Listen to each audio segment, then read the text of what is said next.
we need caregivers that can understand how their own nervous system are responding and how their baby's nervous system are responding.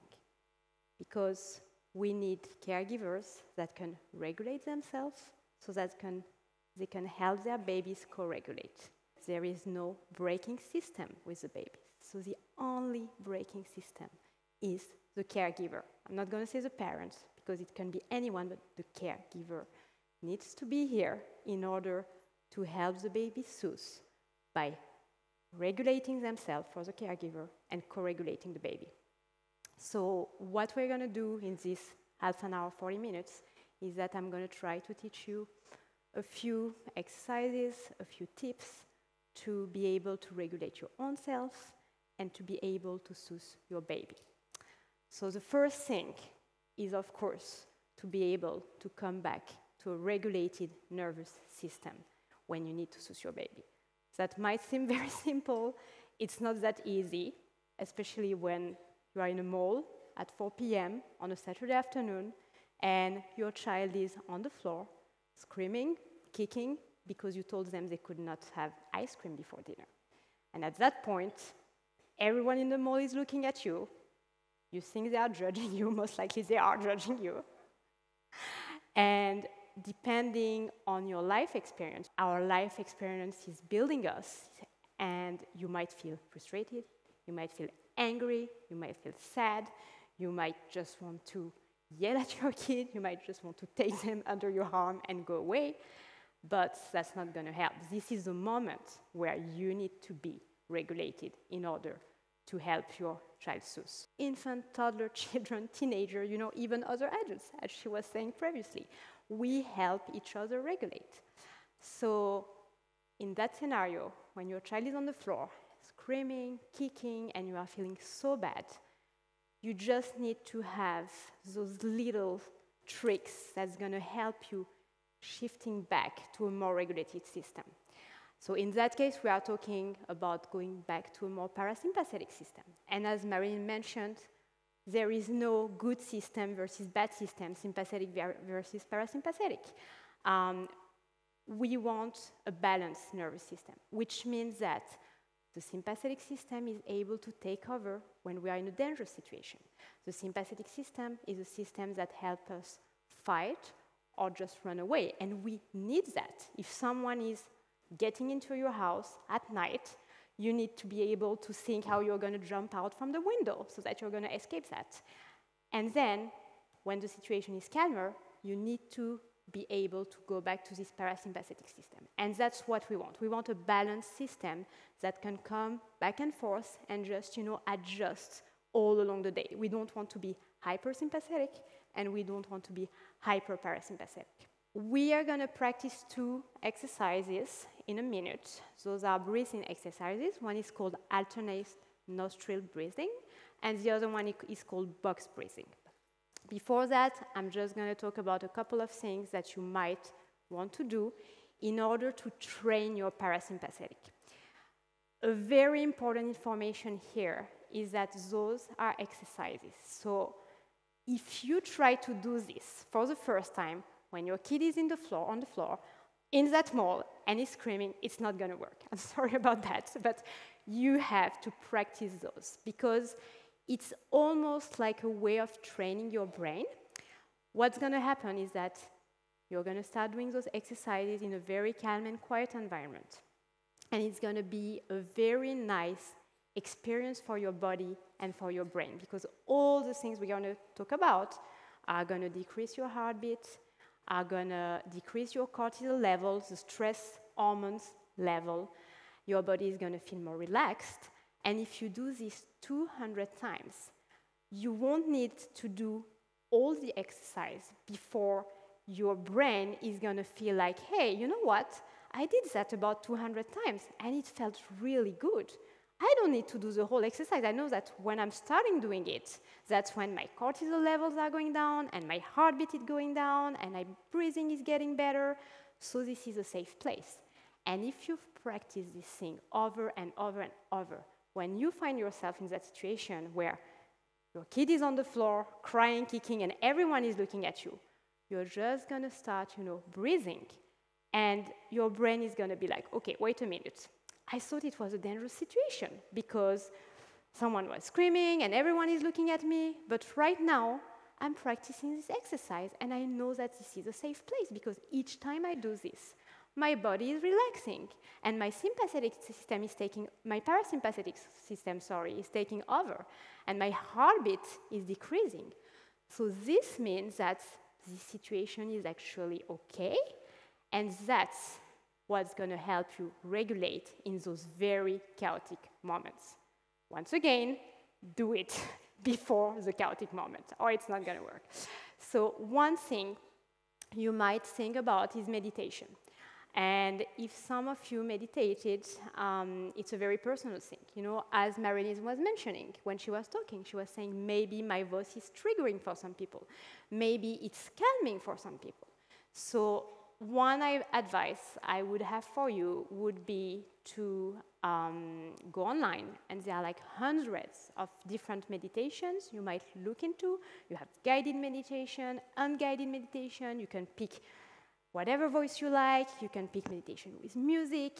One thing I love doing in my workshop when we have less people is what I call the 5 senses meditation, where we have the participant sitting and we get in a meditative state and then we test their senses. So we make them touch some objects, we make them smell some things, we usually put a piece of chocolate under their tongue and we ask them how that feels and to analyze, their body.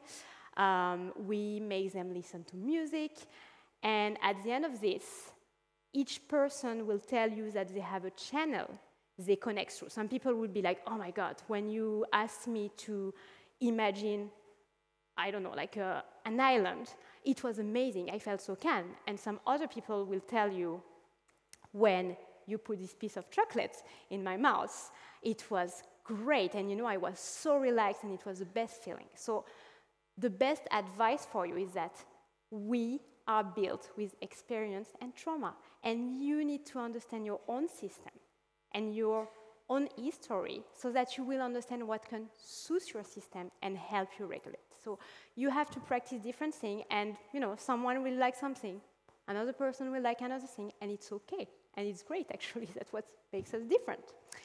Another thing you might want to try is physical activities. When you are doing sport, you have to regulate your breathing, which is very interesting when we are talking about balancing the nervous system, because if we are talking about going into more parasympathetic, we need a regular breathing.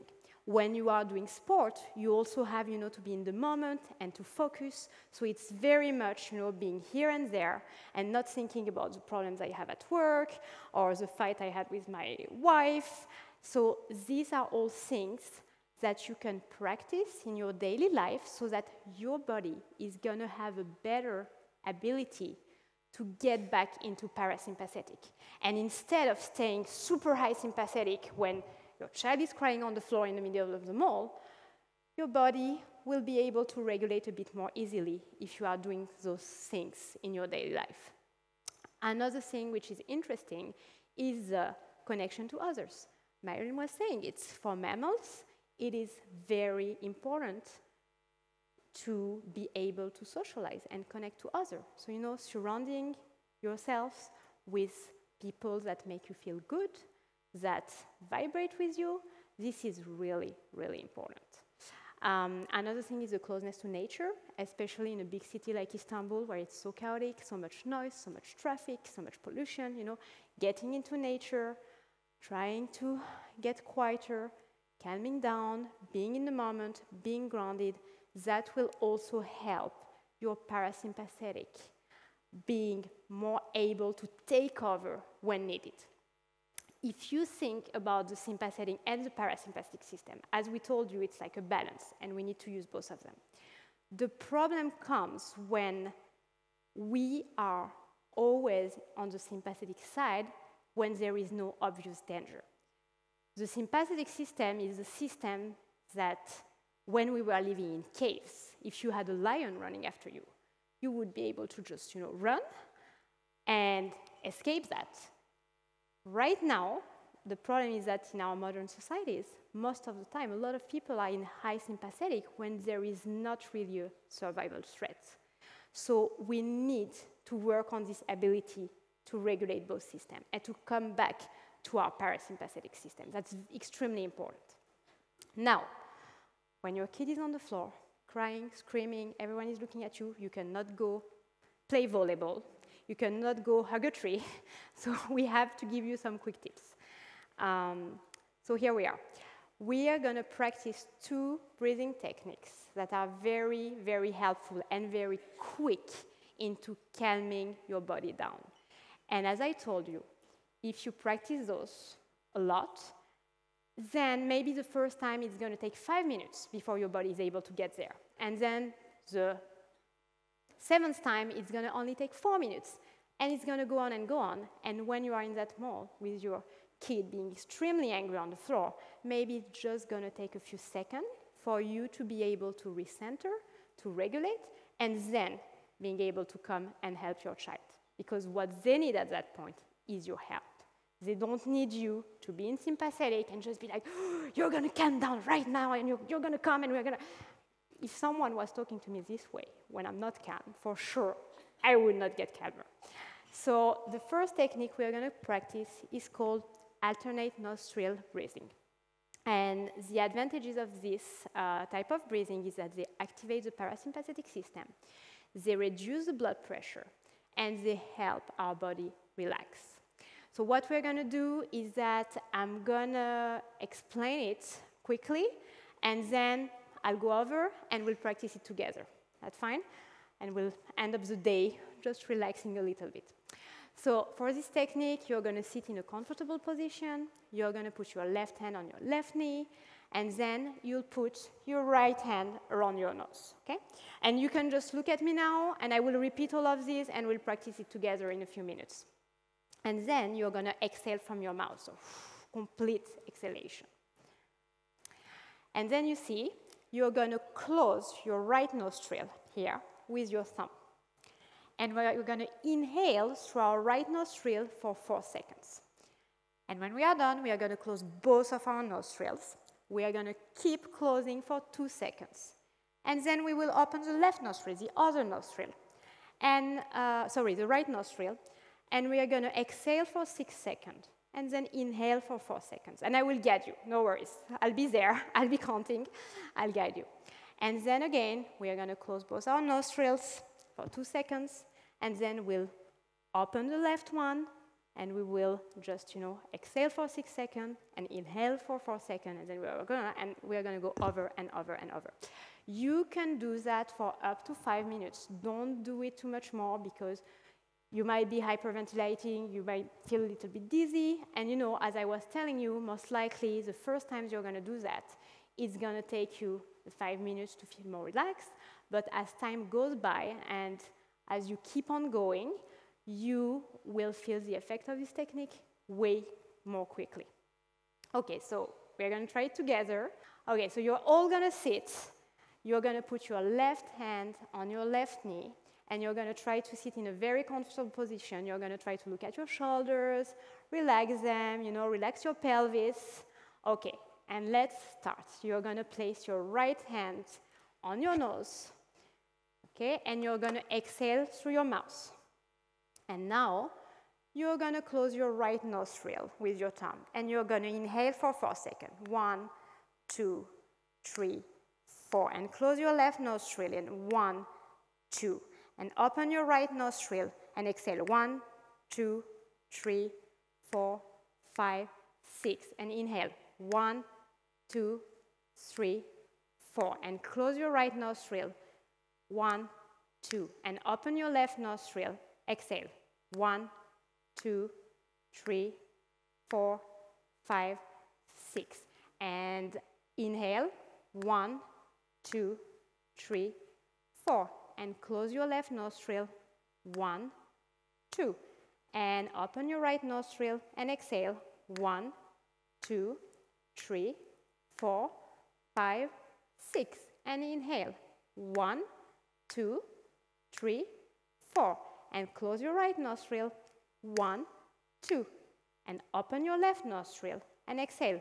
1, 2, 3, 4, 5, 6. And inhale. 1, 2, 3, 4. And close your left nostril. 1, 2. And open your right nostril. Exhale. 1, 2, 3, 4, 5, 6. And inhale. 1, 2, 3, 4. And close your right nostril. 1, 2. And open your left nostril and exhale. 1, 2, 3, 4, 5, 6. And we're going to stop there because it's not easy with a big audience because, you know, we don't necessarily all have the same breathing needs. And it can seem confusing at first, but if you do it after a few times, you will see it's very natural, and you're going to be able to do that. I'm going to propose another technique to you, another breathing technique, but maybe when you want to practice all these techniques, you should try to go into places where your parasympathetic is more stimulated. So dim the lights, you know, make sure that there is no big noises around you, and really try to find a relaxing place. Okay, the next technique is called box breathing.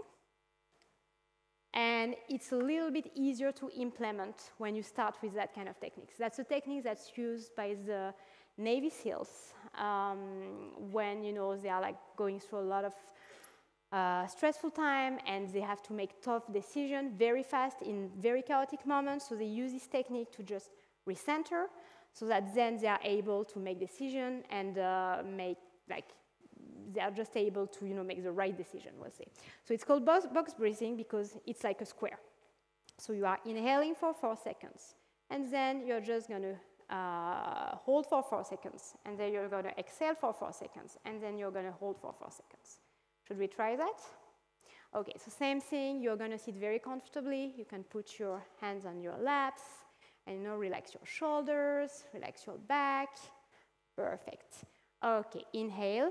1, 2, 3, 4, and hold. 1, 2, 3, 4, and exhale. 1, 2, 3, 4, and hold. 1, 2, 3, 4, and inhale. 1, 2, 3, 4, and hold. 1, 2, 3, 4, and exhale. 1, 2, 3, 4, and hold. 1, 2, 3, 4, and inhale. 1, 2, 3, 4, and hold. 1, 2, 3, 4, and exhale. 1, 2, 3, 4, and hold. 1, 2, 3, 4, and inhale. 1, 2, 3, 4, and hold. 1, 2, 3, 4, and exhale. 1, 2, 3, 4, and hold. 1, 2, 3, 4, and inhale. 1, 2, 3, 4, and hold. 1, 2, 3, 4, and exhale. 1, 2, 3, 4. I see some yawning, which is a good sign, meaning that we are slowly shifting into parasympathetic. And obviously, as mentioned, this is not the best environment. So I also saw some of you closing their eyes, which was a great thing to do because, you know, you are just like closing those lights, and that might be helpful.